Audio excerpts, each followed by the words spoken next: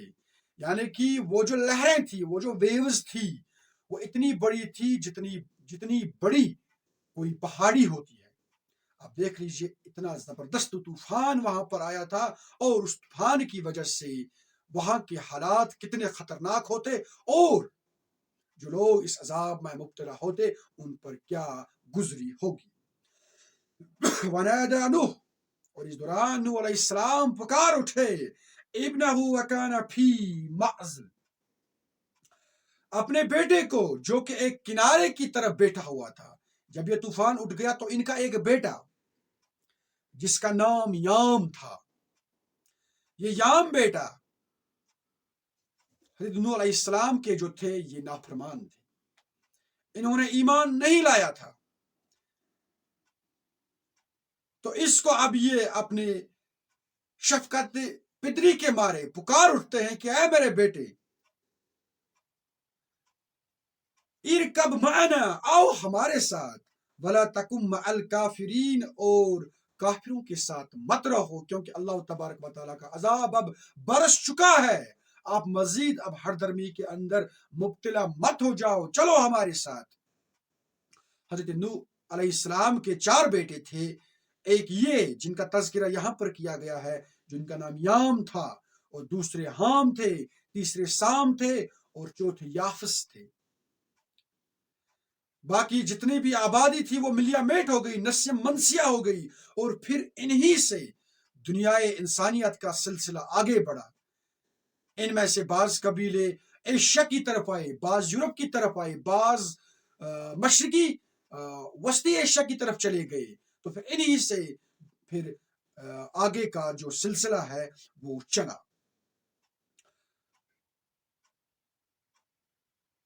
قال سآوی الی جبل، لیکن اس نے کہا، اس کے بیٹے نے کہا ہردرمی کے مارے، ڈٹھائی کے مارے، میں ابھی کسی پہاڑ پر چڑھ جاؤں گا. انہیں تو خیال بھی نہیں تھا، زوم بھی نہیں تھا کہ اس قسم کا عذاب آنے والا ہے. دیکھو جب اللہ تبارک و تعالیٰ کی پکڑ آتی ہے نا وہ بہت سخت ہوتی ہے، بہت خطرناک ہوتی ہے، اور انسان کو بظاہر لگتا ہے کہ ابھی ختم ہونے والی ہے، کچھ نہیں ہونے والا ہے میرے ساتھ. لیکن یہ پھر کس طریقے سے انسان کو پکڑتی ہے وہ یہاں پر ہمیں دیکھنے کو ملتا ہے کہ جب حضرت نوح علیہ السلام کے بیٹے ان سے کہتے کہ میں کسی اونچی پہاڑی پر چڑھوں گا، یعصمنی من الماء، جو مجھے پانی سے بچا لے گا. قول لا عاصم اليوم من امر اللہ، نوح علیہ السلام نے کہا آج کے دن کوئی بچنے والا نہیں ہے اللہ کے عذاب سے، اللہ کے حکم سے.